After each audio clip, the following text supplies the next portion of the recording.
আমার চ্যানেলে তোমাদের সকলকে স্বাগত। আজ আমরা ক্লাস 4-এর রায়ান মার্টিন প্রশ্নবিচিত্রা থেকে বাংলার প্রথম পর্যায়ক্রমিক মূল্যায়নের চতুর্থ স্কুল সলভ করব।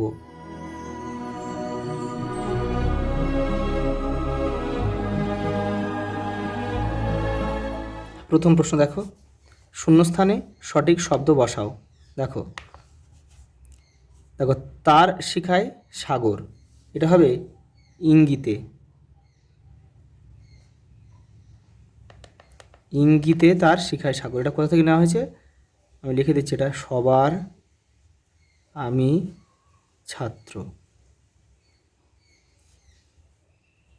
দেখো অকারণে বারে বারে হেসেই বা খুন, এটা হবে, এটা কোথা থেকে নিয়েছে, এটা বনভোজন থেকে নেওয়া হয়েছে। তোমরা বুঝতেই পারছো যে কবিতাগুলো কিন্তু মুখস্থ করতে হবে, নাহলে কিন্তু তোমরা এটা ধরতে পারবে না। দেখো একটি গর্ত দেখতে পেয়ে তার ভিতরে ঢুকে রইল, এটা হবে ছাগল ছানা, এটা কোথা থেকে নেওয়া হয়েছে নরহরি।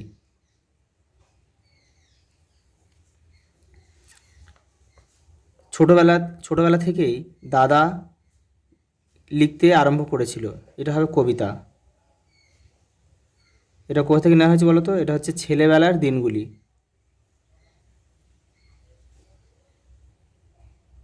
ছেলেবেলার দিনগুলি থেকে নেওয়া হয়েছে, পুনলতা চক্রবর্তীর লেখা।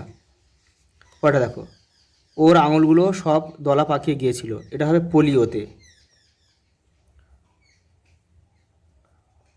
পোলিওতে ওর আঙুলগুলো সব দলা পাকিয়ে গিয়েছিল, এটা হচ্ছে তত্ত্বচানের কাহিনী থেকে নেওয়া হয়েছে।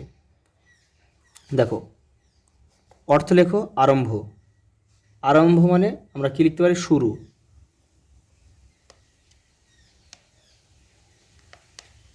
সাপ মানে পরিষ্কার।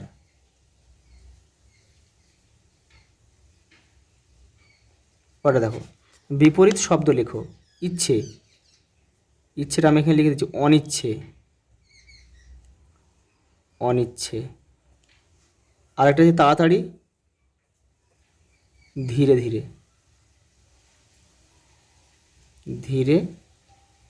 ধীরে।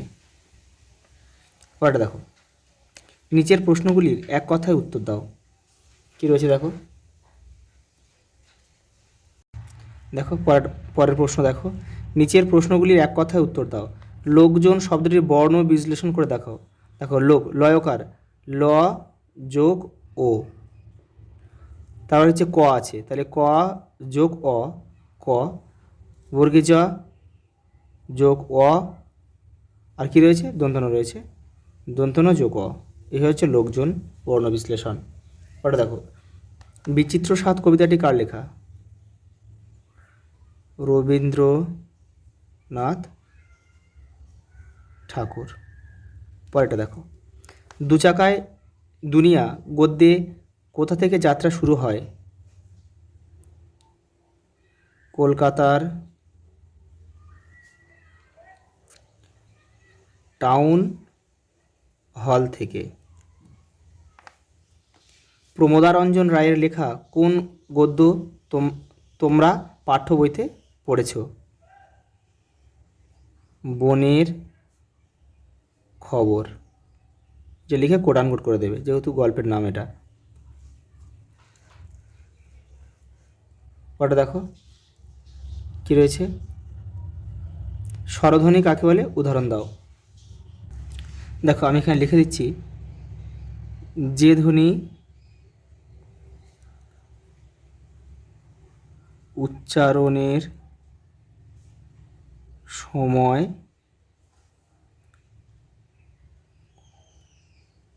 মুখবিবরে কোনো বাধা পায় না তাকে স্বরধ্বনি বলে। যেমন অ আ হ্রস্বই। পরেরটা দেখো নিচের প্রশ্নগুলির উত্তর দাও। দেখো, মালগাড়ি কবিতায় কবি কার কাছে কী বর চেয়ে নেবেন গুছিয়ে লেখো। মালগাড়ি কবিতায় কবি কার কাছে? পরীর কাছে। কবির জন্মদিনে পরীর কাছে কী বর চেয়ে নেবেন? কবিকে যেন মালগাড়ি করে। কবিকে মালগাড়ি করার অনুরোধ।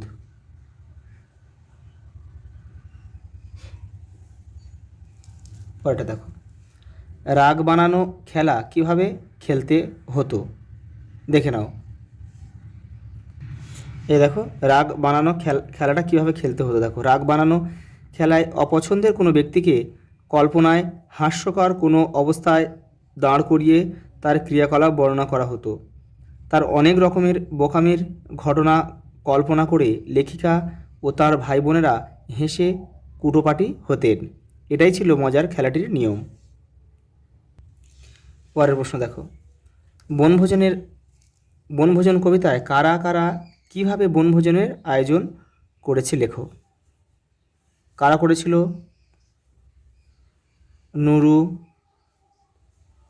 পুষি, আয়শা, শফি। এরা হচ্ছে আম